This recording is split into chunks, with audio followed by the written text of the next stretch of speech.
हाँ बेटा, तो आज का हमारा जो नेक्स्ट टॉपिक है वो है electric field lines. Electric field lines.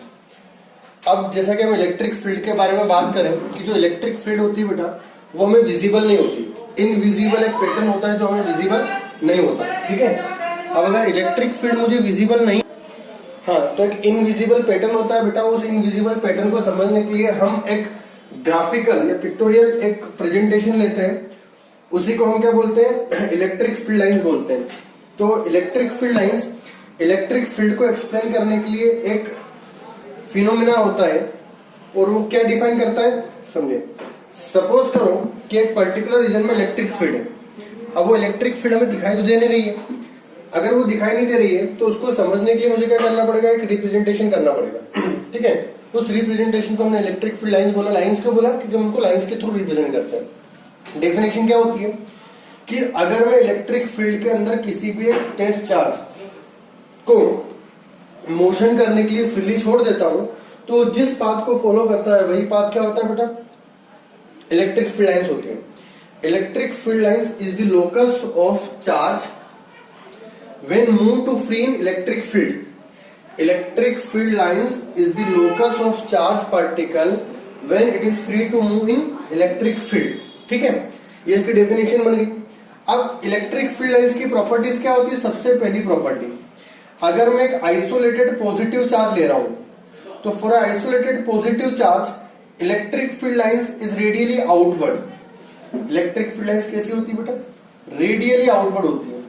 अब रेडियली आउटवर्ड क्यों होती है, क्योंकि अगर मैं कहीं पर भी चार्ज पार्टिकल को रखता हूं, यहां रखता हूं तो रिपेल करेगा, इधर जाएगा तो ये लोकस इलेक्ट्रिक फील्ड लाइन होगा। यहां रखूंगा तो इधर जाएगा, यहां रखूंगा तो इधर जाएगा। तो जैसे जैसे चार्ज पार्टिकल का मोशन होते जाएगा वही क्या कहलाएगा, उसका लोकस इलेक्ट्रिक फील्ड लाइन कहलाएगा। सिमिलरली सेकेंड प्रॉपर्टी, एक नेगेटिव चार्ज पार्टिकल के लिए जो इलेक्ट्रिक फील्ड लाइन होती है इट इज रेडियली इनवर्ड। कैसी होती है भाई, रेडियली इनवर्ड होती है इस तरह से। रेडियली इनवर्ड क्यों, अगर ये चार्ज क्यू को रखता हूं तो माइनस प्लस को अट्रैक्ट करेगा, इसलिए अंदर क्यों आएगा। Second property. थर्ड प्रॉपर्टी क्या होती है, अगर मैं दो सेम चार्जेस का सिस्टम लेता हूं तो इलेक्ट्रिक फील्ड लाइन जो होती है वो एक दूसरे को रिपेल करती है ऐसे, इस तरह से। तो इनकी जो इलेक्ट्रिक फील्ड लाइंस होगी वो एक दूसरे को रिपेल करेगी। तो इसका जो लाइंस का जो रिप्रेजेंटेशन होगा तो इस तरह से होगा। फोर्थ प्रॉपर्टी, एक पॉजिटिव और एक नेगेटिव के लिए जो इलेक्ट्रिक फील्ड लाइंस होती है वो पॉजिटिव स्टार्ट होती है और नेगेटिव पर एंड होती है, इस तरह से। Start from positive and and towards negative charge like this. और यहां पर अंदर क्यों आएगी, इस तरह से। करेक्ट। तो ये कितनी प्रॉपर्टी होगी बेटा, मेरे पास 4 प्रॉपर्टी होगी। ठीक है, नेक्स्ट प्रॉपर्टी। ठीक है, नेक्स्ट प्रॉपर्टी क्या होती है बेटा, समझे। According to next property, suppose करो कि कोई भी एक पर्टिकुलर इलेक्ट्रिक फील्ड लाइन है जो इसका एरो इस तरह से।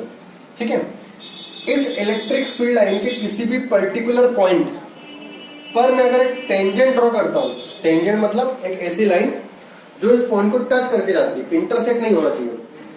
तो अगर इलेक्ट्रिक फील्ड लाइंस के किसी पर्टिकुलर पॉइंट पर टेंजेंट ड्रॉ किया जाता है तो ये टेंजेंट इस पॉइंट पर इलेक्ट्रिक फील्ड की डायरेक्शन को रिप्रेजेंट करता है। मतलब इस पॉइंट पर डायरेक्शन जो होगी वो ये होगी, इस वाले पॉइंट पर जो डायरेक्शन होगी वो ये वाली होगी। करेक्ट, ये कौन सी प्रॉपर्टी होगी, fifth property. Next property,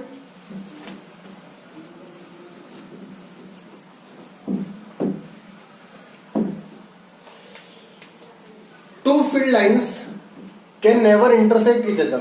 suppose ये दो फील्ड लाइंस है, अगर ये एक दूसरे को इंटरसेक्ट करेंगी तो इनके पॉइंट ऑफ इंटरसेक्शन पर कितने टेंजेंट, एक इस फील्ड लाइन का टेंजेंट, दूसरा इस फील्ड लाइन का टेंजेंट, तो 2 टेंजेंट होंगे। और ये 2 टेंजेंट 2 डायरेक्शन को रिप्रेजेंट करेंगे एक ही पॉइंट पर। बट एक इलेक्ट्रिक फील्ड की एक ही पॉइंट पर 2 डायरेक्शन होना पॉसिबल नहीं है, इसलिए 2 field lines can never intersect each other. If they intersect, there will be 2 tangent at the point of intersection and it is not possible, और ये पॉसिबल नहीं है। करेक्ट? तो ये क्या हो गया भाई मेरे पास, इलेक्ट्रिक फील्ड लाइंस क्या होती है, इलेक्ट्रिक फील्ड लाइंस की प्रॉपर्टीज क्या होती है। करेक्ट? चलिए अब इस इलेक्ट्रिक फील्ड लाइंस के कुछ क्वेश्चंस होते हैं, जैसे फॉर एग्जांपल हमें निकालना होता है torque in electric field, work done in electric field. तो सबसे पहला आपका जो डेरिवेशन है यहां पर वो क्या रहेगा बेटा,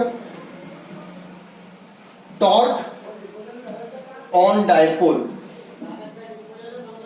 ठीक है, तो इलेक्ट्रिक फील्ड लाइंस अगर आपको इस तरह से रिप्रेजेंट की जा रही है, पैरेलल लाइंस, इसका मतलब इलेक्ट्रिक फील्ड कैसी बेटा, यूनिफॉर्म। कैसे इलेक्ट्रिक फील्ड लाइन, यूनिफॉर्म। यहां पर मैंने एक डायपोल रख दिया, dipole consist of plus Q and minus Q charge. Plus Q पर इलेक्ट्रिक फील्ड की डायरेक्शन में फोर्स लगेगा, माइनस क्यू पर इलेक्ट्रिक फील्ड के अपोजिट डायरेक्शन में फोर्स लगेगा। ठीक है, ये इसको रोटेट करवाएगा। यहां पर फोर्स की वैल्यू होगी Q इंटू ई, वेयर इज इलेक्ट्रिक फील्ड। यहां पर फोर्स की वैल्यू होगी Q इंटू ई। दोनों चार्ज सेम है, दोनों इलेक्ट्रिक फील्ड सेम है, तो फोर्स भी सेम होगा। अगर किसी ऑब्जेक्ट पर दो फोर्स लगते हैं इक्वल अमाउंट के, दोनों की direction opposite, point of application different और मैग्नीट्यूड सेम, तो वो उसको रोटेट करते हैं, और जब भी रोटेट होता है तो उसको बोलते हैं टॉर्क। करेक्ट? अब टॉर्क की डेफिनेशन क्या होती है बेटा, टॉर्क होता है force, magnitude of one force, magnitude of one force into perpendicular distance between forces.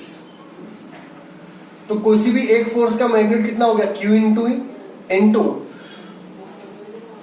इन दोनों फोर्सेस, एक फोर्स ये रहा, एक फोर्स ये रहा, इन दोनों के बीच का डिस्टेंस ये रहेगा। मान लीजिए कि इनके बीच का एंगल कितना है, थीटा। ये एंगल भी कितना हो गया, थीटा। ये टोटल डिस्टेंस 2l, 2l का ये कंपोनेंट 2l cos थीटा और ये वाला कंपोनेंट 2l sin थीटा। तो ये कितना हो जाएगा भाई, 2l sin theta into D. तो डी की वैल्यू कितनी है बेटा, 2l sin थीटा। तो E into Q into 2l sin theta. Now what is the value of Q into 2l? It is P. तो P sin theta. This is the value of torque. Now torque is a vector quantity. तो अगर मैं इसको vector form में represent करूं तो कैसे करेंगे बेटा, P vector cross E vector. ठीक है, P वेक्टर और E वेक्टर के क्रॉस प्रोडक्ट जो होता है वो किसके इक्वल होता है, टॉर्क के इक्वल होता है। अगर यहाँ देखा जाए टॉर्क मैक्सिमम कब होगा, जब साइन की वैल्यू मैक्सिमम होगी। तो if theta is equal to 0, torque maximum होगा और वो होगा P इंटू। ठीक है, if theta is equal to 0, उस कंडीशन में टॉर्क हो जाएगा मेरे पास 0।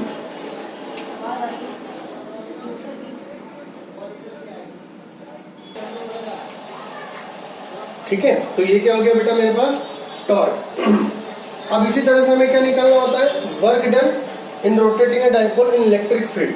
ठीक है, तो जो हमारा नेक्स्ट हेडिंग होगा,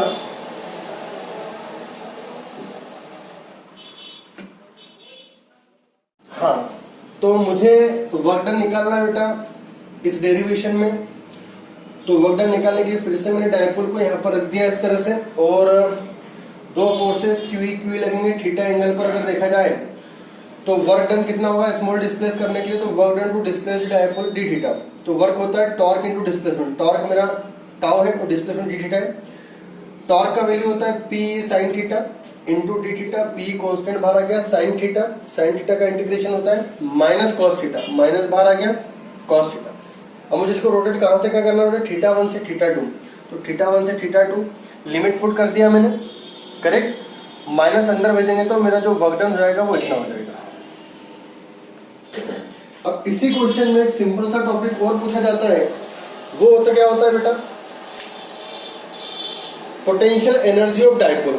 ठीक है, तो मैं इसी में आपको डिराइव करके बता रहा हूं, पोटेंशियल एनर्जी ऑफ डायपोल। अब पोटेंशियल एनर्जी क्या होती है, जब भी हम पोटेंशियल एनर्जी की बात करते हैं तो एक रेफरेंस पॉइंट एज्यूम कर लेते हैं और वहां पर एनर्जी को हम 0 मान लेते हैं। तो यहाँ पर जो रेफरेंस पॉइंट रहेगा बेटा क्या रहेगा, कोस की वैल्यू 0 कब हो सकती है, 90 डिग्री पर। तो अगर मैं किसी डायपोल को थीटा 1 मतलब 90 डिग्री से थीटा 2 किसी पर्टिकुलर एंगल पर लेके आता हूं, तो जो वर्क डन होता है वही किस में कन्वर्ट होता है, पोटेंशियल। तो जो वर्क डन होगा मेरा वो पोटेंशियल एनर्जी में कन्वर्ट हो जाएगा, and which is equal to P cos 90 0, तो 0 माइनस cos थीटा, करेक्ट। तो सॉल्व करने पर एनर्जी आएगी माइनस पी cos थीटा। तो ये पोटेंशियल एनर्जी का डेरिवेशन हो गया आपका, करेक्ट है। नेक्स्ट टॉपिक होता है बेटा आपका यहाँ पर electric flux. Next topic is electric flux. ये बहुत इंपॉर्टेंट टॉपिक है क्योंकि इससे आगे जाके मैं थ्योरम पढ़ेंगे, गॉस थ्योरम, जिसमें से हर साल एक नया क्वेश्चन बोर्ड में पूछे जाता है, ठीक है। तो इलेक्ट्रिक फ्लक्स क्या होता है? इलेक्ट्रिक फ्लक्स वह नंबर ऑफ फील्ड लाइंस होती है जो किसी भी एक सरफेस से क्रॉस होती है और सरफेस के परपेंडिकुलर होती है। फॉर एग्जांपल मान लीजिए this is a surface having area A and area vector A vector. Now electric field lines making an angle theta with area vector, correct. But मेरी कंडीशन क्या होती है कि जो इलेक्ट्रिक फील्ड लाइंस होती है बेटा वो सरफेस के परपेंडिकुलर होनी चाहिए। तो मुझे इस इलेक्ट्रिक फील्ड का एक कंपोनेंट लेना पड़ेगा इस डायरेक्शन में, ठीक है। तो इस डायरेक्शन में अगर मैं कंपोनेंट लूंगा तो क्या आएगा? E cos theta. Now E cos theta is perpendicular to surface. So flux कैसे डिफाइन किया गया? Field lines which is perpendicular, कौन सी perpendicular? E cos theta, and passes through any area. तो फ्लक्स की डेफिनेशन बन गई E into A into cos theta, correct. अब E और A दोनों वेक्टर क्वांटिटी और फ्लक्स स्केलर क्वांटिटी है, तो फ्लक्स का डेफिनेशन बनेगा E vector dot A vector. तो फ्लक्स एक स्केलर क्वांटिटी होती है जो इलेक्ट्रिक फील्ड और एरिया वेक्टर के डॉट प्रोडक्ट के इक्वल होती है। अब अगर हम बात करें, फ्लक्स दो तरह का हो सकता है, एक होता है पॉजिटिव फ्लक्स और दूसरा होता है नेगेटिव फ्लक्स। पॉजिटिव फ्लक्स में एंगल जो होगा थीटा की value greater than 0 less than equal to less than 90। इसमें मेरा फ्लक्स जो आएगा पॉजिटिव आएगा, पॉजिटिव फ्लक्स रहेगा। और अगर मेरे थीटा की वैल्यू जो रहेगी वो 90 और लेस देन इक्वल टू 180 के इक्वल रहेगी, तो उस कंडीशन में जो फ्लक्स आएगा बेटा कैसा रहेगा? नेगेटिव रहेगा। और थीटा इज इक्वल टू 90 पर जो फ्लक्स होगा कितना हो जाएगा? 0 हो जाएगा। क्योंकि cos 90 की वैल्यू कितनी होती है बेटा? 0 होती है। तो ये क्या हो गया मेरा इलेक्ट्रिक फ्लक्स। तो electric flux is the field lines which passes through any surface and perpendicular to it, ठीक है। तो ये क्या हो गया बेटा मेरे पास? फ्लक्स हो गया। कि फ्लक्स किस तरह से हम फाइंड कर सकते हैं, ठीक है।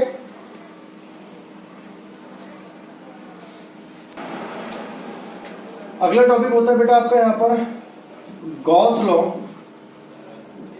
अब गॉस साहब ने फ्लक्स को फाइंड करने के लिए एक लॉ दिया था, इसको हम क्या बोलते हैं? गॉस लॉ बोलते हैं। और इस लॉ के अकॉर्डिंग क्या बोला गया कि मान लीजिए कि कोई एक क्लोज सरफेस है, this law is only applicable for close surface. एक क्लोज सरफेस जिसमें यहाँ पर Q1, यहाँ पर Q2 और यहाँ पर Q3 चार्ज है। तो थ्योरम के अकॉर्डिंग क्या बोला गया कि flux passes through any close surface, किससे? Close surface. Flux passes through any close surface is equal to 1 by epsilon naught times of algebraic sum of total charge inside the closed surface. This is the charge inside the closed surface. हुआ इतना clear? अभी inside कितना charge है? Q1 Q2। तो flux की जो value हो जाएगी 1 by epsilon naught Q1 plus Q2। यहाँ पर हमें Q3 को इंक्लूड नहीं करना है, ठीक है। बट जो इलेक्ट्रिक फील्ड होगी वो इलेक्ट्रिक फील्ड सभी के कारण होगी, ठीक है। इसका मतलब फ्लक्स का जो डेफिनेशन होता है मेरे पास वो हो जाएगा close integration of E dot dA is equal to 1 by epsilon naught Q1 plus Q2। तो यहाँ पर E1 plus E2 plus E3, मतलब जो इलेक्ट्रिक फील्ड होगी वो तीनों अप्लाई करेंगे। बट जो चार्जेस होंगे वो सिर्फ किसके अंदर होंगे बेटा मेरे? वो चार्जेस सिर्फ क्लोज सरफेस के अंदर होना चाहिए, ठीक है। चल, तो ये हो गया मेरा क्या? Gauss theorem. अब इस पे बेस्ड 3 एप्लीकेशंस होती हैं। वो हमें फाइंड करना है। किस तरह से डिराइव की जाती है? हाँ भाई, तो सबसे पहला जो गॉस का एप्लीकेशन होता है वो क्या होता है? Electric field intensity due to a line charge. ठीक है, electric field intensity due to a line charge. अब यहां पर एक चीज समझने वाली बात है बेटा, जो टॉपिक हमने 11 में किया था वही टॉपिक यहाँ से फिर से रिपीट होने वाला है, और वो क्या है? डेंसिटी। याद करो, हमने वहां पर 3 डेंसिटी पढ़ी थी, लीनियर मास, सरफेस मास और वॉल्यूम मास। तो यहाँ पर भी हमारे पास 4 डेंसिटी होगी, linear charge density, surface charge density and volume charge density. अभी मैं कौन सी डेंसिटी यूज कर रहा हूँ? लीनियर चार्ज वाली। इसमें क्या बोला गया है, आपको एक लाइन चार्ज गिवन है, इस लाइन चार्ज पर चार्ज कितना है इस तरह से, और लीनियर चार्ज डेंसिटी कितनी होगी? लीनियर चार्ज डेंसिटी जो लेमड़ा गिवन है आपको, यार तो लेमड़ा का फॉर्मूला वहां क्या होता था? मास बाय लेंथ, तो यहाँ पर चार्ज बाय लेंथ। ठीक है, इससे आर डिस्टेंस पर एक पॉइंट है जहां मुझे इंटेंसिटी कैलकुलेट करना है। अब आपको करना क्या है, हर एक एप्लीकेशन में जिस पॉइंट पर इंटेंसिटी कैलकुलेट करना होती है उस पॉइंट पर आपको गॉसियन सरफेस बनानी होती है। ठीक है, एक ऐसी सरफेस जो क्लोज होती है उसको हम गॉसियन सरफेस बोलते हैं। तो सबसे पहला मैंने आर रेडियस की क्या बना दी बेटा? एक गॉसियन सरफेस बना दी। ये वायर मेरा इनफाइनाइट था। ठीक है, अब इलेक्ट्रिक फील्ड लाइन जो होगी वो रेडियली आउटवर्ड होगी इस तरह से। Electric field line always radially outward, correct. हमें क्या करना होगा? इसके बाद 2 फ्लक्स फाइंड करना होगा। पहला हमारा फ्लक्स ये cos थीटा वाला, दूसरा गॉस का flux Q by epsilon not. उन दोनों को इक्वेट करना है। तो अगर हम देखें, फ्लक्स जो होगा वो 3 सरफेस से पास होगा, एक ऊपर वाली सर्कुलर, नीचे वाली सर्कुलर और तीसरी कर्व सरफेस। तो फ्लक्स φ1 प्लस φ2 प्लस φ3। φ1 अगर देखा जाए, इसका जो एरिया वेक्टर होगा वो ऊपर होगा और इलेक्ट्रिक फील्ड लाइंस इधर है, एंगल कितना? 90। तो फ्लक्स का फॉर्मूला हो जाएगा मेरे पास E into A1 into cos 90 plus इसका area vector perpendicular outward, electric field इधर, फिर से angle 90, E into A2 cos 90 plus इसका एरिया वेक्टर इस डायरेक्शन में और इलेक्ट्रिक फील्ड भी इसी डायरेक्शन में, तो E into A cos 0 degree. Solve करेंगे तो जाएगा कितना बेटा? cos 90 0 हो गया, तो E इंटू A cos 01, ये फ्लक्स आया। नाउ अकॉर्डिंग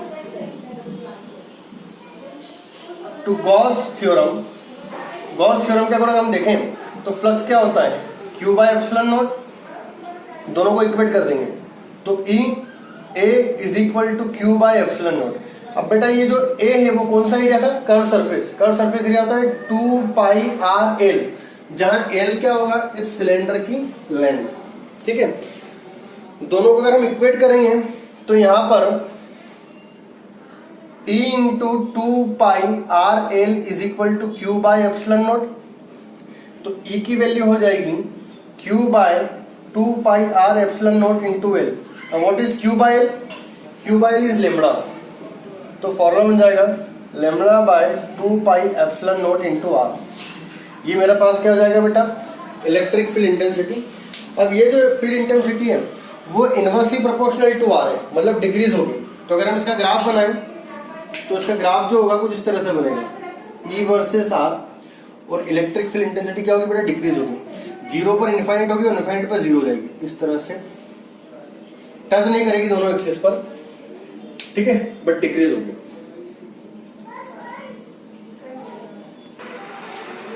अब नेक्स्ट होता है electric field intensity due to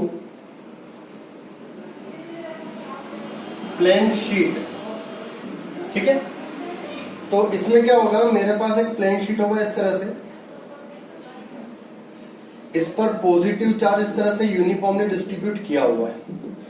इससे r डिस्टेंस पर यहाँ एक पॉइंट है जहां मुझे इंटेंसिटी कैलकुलेट करनी है। सिमिलर r डिस्टेंस यहाँ पर भी हो सकती है, तो एक r डिस्टेंस में इधर भी लेता हूँ। ये पॉइंट P हुआ तो इस पॉइंट को हम P डैश मान लेते हैं। अब कंडीशन क्या बोलती है कि मुझे यहाँ पर एक गॉसियन सरफेस बनानी होती है, तो मैंने इन दोनों पॉइंट्स को कंटेन करते हुए क्या बना ली बेटा? Gaussian surface. फिर हमें क्या निकालना होता है, flux passes through Gaussian surface. तो अगर मैं फ्लक्स निकालूं तो फ्लक्स जो हो जाएगा वो 3 होगा, φ1 सर्कुलर, φ2 सर्कुलर, φ3 कर्व सरफेस से। अब मैं इलेक्ट्रिक फील्ड लाइन देखता हूं तो electric field lines radially outward, radially outward, इस तरह से आएगी इलेक्ट्रिक फील्ड लाइंस। ठीक है, तो इलेक्ट्रिक फील्ड लाइंस फाई की वैल्यू कितनी जाएगी बेटा, ए इंटू A1, ई भी इधर है और ए भी इधर है, प्लस इसमें ई भी इधर है और ए भी इधर है, E into A1 circular surface area है, plus E into A2 curve surface area. अब इसका कर्व सरफेस एरिया का जो नॉर्मल होगा वो अपवर्ड डायरेक्शन में होगा। इलेक्ट्रिक फील्ड इधर है, एंगल 90 डिग्री, cos 90। तो सॉल्व करेंगे 2E इंटू A1, ये फ्लक्स आ गया। Now according to Gauss law flux is Q by epsilon naught, दोनों फ्लक्स को इक्वेट किया, 2 into A1 is equal to Q by epsilon naught. तो इलेक्ट्रिक फील्ड जाएगी Q divide by 2 epsilon naught A1। Now what is Q by, charge by, याद करो वहां पर हमने पढ़ा था sigma, mass by area, mass density होता है। तो यहां पर क्या हो जाएगा बेटा, charge by area, charge density. तो E की वैल्यू हो जाएगी sigma by 2 epsilon not. Now अगर हम सिग्मा की बात करें, सिग्मा भी कांस्टेंट है, एप्सिलॉन भी कांस्टेंट, 2 भी कांस्टेंट। तो अगर हम इसका ग्राफ बनाएं तो ग्राफ कुछ इस तरह से बनेगा, इलेक्ट्रिक फील्ड वर्सेस R। तो यहाँ पर जो इलेक्ट्रिक फील्ड है वो R पे डिपेंड नहीं कर रही है, तो पॉजिटिव डायरेक्शन में पॉजिटिव रहेगी, नेगेटिव डायरेक्शन नेगेटिव और कांस्टेंट, इसलिए ग्राफ कैसा आ रहा है, स्ट्रेट लाइन। तो यहाँ पर रहेगी sigma by 2 epsilon naught minus sigma by 2 epsilon naught, correct. तो ये हो गया electric field intensity due to plane sheet. Next topic है बेटा आपका third application, electric field intensity due to spherical shell. Spherical जो शेल है उसका हमें क्या पता करना है, इलेक्ट्रिक फील्ड इंटेंसिटी कैलकुलेट करना है। ठीक है, शेल का मतलब अंदर से होलो रहेगा। ठीक, तो मान लीजिए कि आपके पास एक होलो स्फीयर है जिस पर प्लस क्यू चार्ज दिया। अच्छा बेटा, अगर ये होलो है तो चार्ज कहाँ रहेगा, सरफेस पर रहेगा, अंदर तो जाने वाला है नहीं क्योंकि अंदर कोई मटेरियल ही नहीं। इसका रेडियस R है। अब इंटेंसिटी कैलकुलेट करना है मुझे आउटसाइड, ऑन और इनसाइड द स्फीयर। तो मैं केस वाइज केस कर रहा हूँ, फर्स्ट केस ले रहा हूँ आउटसाइड। ठीक है, R जो है डिस्टेंस है सेंटर से पॉइंट का। तो case 1 R greater than R centre से डिस्टेंस। जैसे फॉर एग्जांपल ये आपका स्फीयर था जिसका रेडियस R है, मुझे R यहाँ पर, तो this R is greater than this R। तो जिस पॉइंट पर बेटा मुझे इंटेंसिटी कैलकुलेट करनी होती है, मुझे क्या बनाना पड़ता है, गॉसियन सरफेस। तो मैंने एक गॉसियन सरफेस बना ली। Now flux passes to Gaussian surface is E into A, electric field line जो भी रेडियली आउटवर्ड, एरिया भी इसका आउटवर्ड होगा, तो cos 0 डिग्री, करेक्ट। तो फ्लक्स का फॉर्मूला बन जाएगा मेरे पास E into A. Now according to Gauss theorem Q by epsilon naught, दोनों इक्वेट करते हैं। अच्छा, ये एरिया कौन सा है बेटा, गॉसियन सरफेस का एरिया है। अब गॉसियन सरफेस कैसी, स्फेरिकल फॉर्म में, तो स्फीयर का एरिया कितना होगा, 4 पाई R स्क्वायर। दोनों को इक्वेट किया, E into 4 pi R square equal to Q by epsilon naught. तो E is equal to 1 by 4 pi epsilon naught into Q by R square. What is the value of this, it is K, Q by R square. तो electric field का formula आ गया। Now case 2, अगर हम case 2 की बात करें, जब मैं सरफेस पे जाऊंगा तो स्मॉल r रिड्यूस होकर कैपिटल R के इक्वल हो जाएगा। उस कंडीशन में R इक्वल टू R, तो फॉर्मूला बन जाएगा मेरे पास E is equal to KQ by R square. Third point case 3 में R लेस देन R, मतलब कुछ कंडीशन ऐसी बनेगी कि ये R है और R यहाँ पर है। यहाँ पर मैंने गॉसियन सरफेस बनाई, गॉसियन सरफेस से पास होने वाला जो फ्लक्स रहेगा वो होगा E इंटू ए cos 0। ठीक है, फ्लक्स का formula E into A, but according to Gauss theorem Q by epsilon naught, और ये Q क्या होता है बेटा, इनसाइड। अब मुझे बताओ इस अंदर कोई चार्ज है क्या, सारा चार्ज क्या है बाहर, अंदर कोई चार्ज नहीं है, तो क्यू इन की वैल्यू 0, तो फ्लक्स की वैल्यू 0, और फ्लक्स की वैल्यू 0 होने से ई की वैल्यू भी कितनी है 0।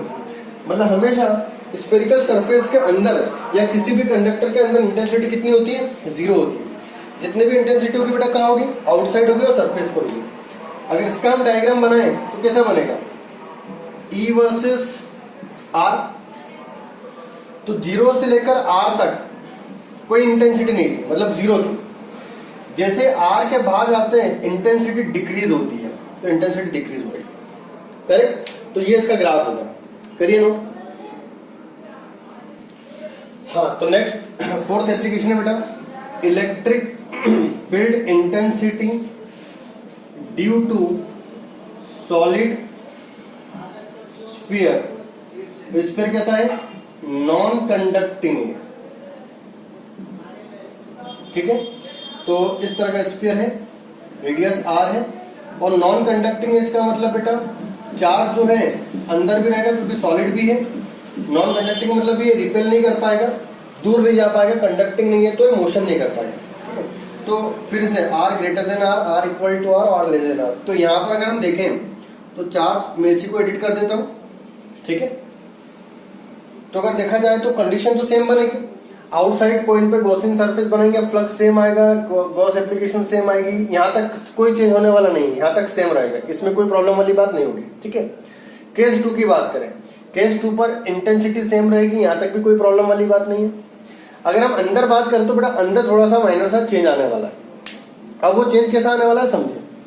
अगर हम अंदर बात करें तो पहले अंदर यहाँ पर चार्ज कितना था बेटा, 0 था, बट अभी सॉलिड होने के कारण चार्ज तो अंदर भी होगा, मतलब अब इनसाइड चार्ज 0 नहीं होगा। ये जो एरिया होता है वो गॉसियन सरफेस का एरिया, मतलब E into 4 pi R square. अब क्यू इन निकालना है मुझे, अभी क्यू इन मेरा 0 नहीं है तो मैं इसको यहां से हटा देता हूं, ठीक है। इतना सेम रहेगा, इतने में कोई प्रॉब्लम नहीं है। तो इसी के बाद मैं यहां पर चेंज कर रहा हूं, देखिएगा डेंसिटी का फॉर्मूला होता है Q by V, charge by volume, या Q in by V in. मुझे क्या निकालना है, Q इन निकालना है, तो cross multiply rho V in equal to Q in. Rho V in का मतलब अंदर वाला volume 4/3 pi R cube is equal to Q इन।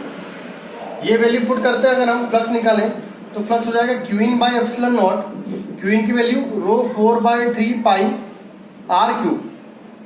दोनों फ्लक्स को इक्वेट करेंगे, 4 pi R square 4/3 pi R cube, 4 pi से 4 पाई गया तो E की वैल्यू आएगी कितनी, रो r बाय 3 एप्सिलॉन नॉट। तो पहले इंटेंसिटी 0 हो रही थी, बट इस केस में इंटेंसिटी 0 नहीं है।